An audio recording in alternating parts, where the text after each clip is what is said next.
Cat, your friendly chemistry tutor. Equilibrium in Le Chatelier's principle. We hear a lot about the term equilibrium in chemistry. It seems to be quite popular. Let's get into it. First and foremost, what is equilibrium? Some reactions do not go to completion. Instead, the reactants form products at the same time that products can reform reactants. So, the reaction does not stop. It actually reaches chemical equilibrium, a balanced and comfortable place.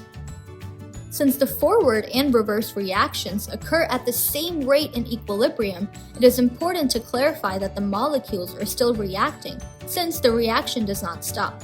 And their concentrations are constant, not necessarily equal. Therefore, equilibrium is balanced with the specific ratio of products and reactants. Now imagine this. Two escalators are moving in opposite directions. One escalator carries cats up, while the other carries cats down. The cats are constantly moving. If the number of cats going up per minute equals the number of cats going down per minute, the number of cats on each floor stays constant, even though movement never stops. So, there's no net change in the number of cats on either floor. That is equilibrium. Because the number of cats going up per minute represents the forward reaction rate, and cats going down per minute represents the reverse reaction rate, the number of cats on each floor represents concentration of either products or reactants. And since the forward and reverse reaction rates are equal, there is no net change in concentration. The balance point of a reaction is called K, the equilibrium constant. K answers one question only. At equilibrium, how much product exists compared to reactant? That's it. Chemists need a consistent way to describe K, so they use a ratio. K simply equals the concentration of products at equilibrium divided by the concentration of reactants at equilibrium. A large K, typically greater than 1, means there is much more product than reactant at equilibrium, so the reaction favors products. A small K, typically less than 1, means there is much more reactant than product at equilibrium. The reaction favors reactants. When K is about 1, there are comparable amounts of both reactants and products at equilibrium, so neither side is strongly favored. K is predictable and repeatable as long as temperature stays the same. So, for a given reaction at a fixed temperature, the balance point K is always the same, because the system will readjust to any change until it reaches back to its balance point. When something about the system changes, equilibrium is disturbed. This is where Le Chatelier's principle comes in. It basically states, if a system at equilibrium is disturbed, it will shift in the direction that reduces the disturbance. This helps us predict which direction equilibrium will shift towards and which side is favored immediately after the disturbance. There are about 3 disturbances that can affect equilibrium. Number 1, concentration. This means adding or removing reactants or products. If you add reactant, equilibrium shifts towards products. If you remove reactant, equilibrium shifts back towards reactants. If you add product, equilibrium shifts towards reactants.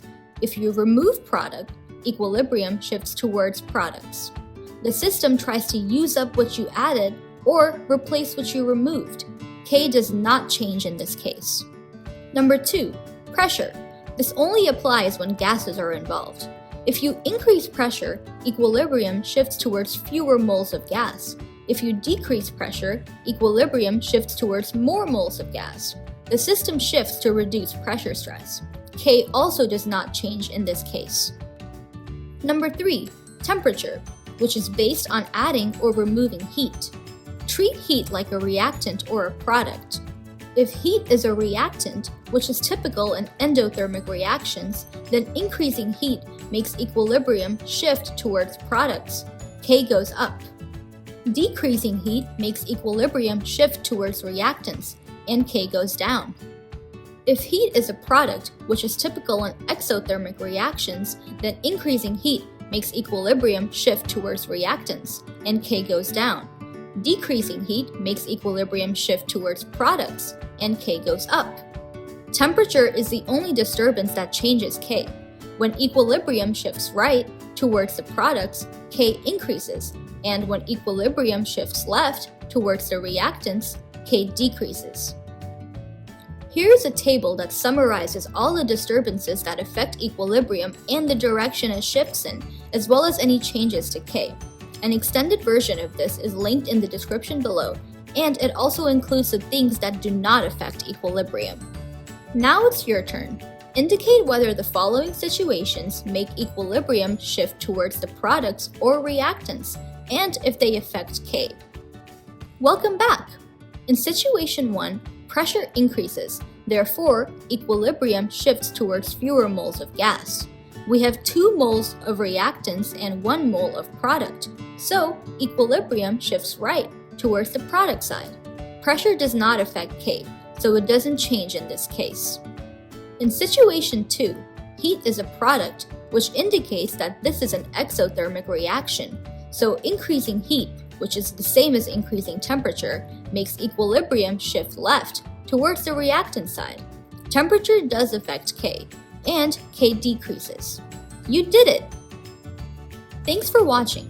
You can find a free helpful worksheet on this topic with a full answer key on ChemCat's Payhip and Etsy page. Both are linked in the description below.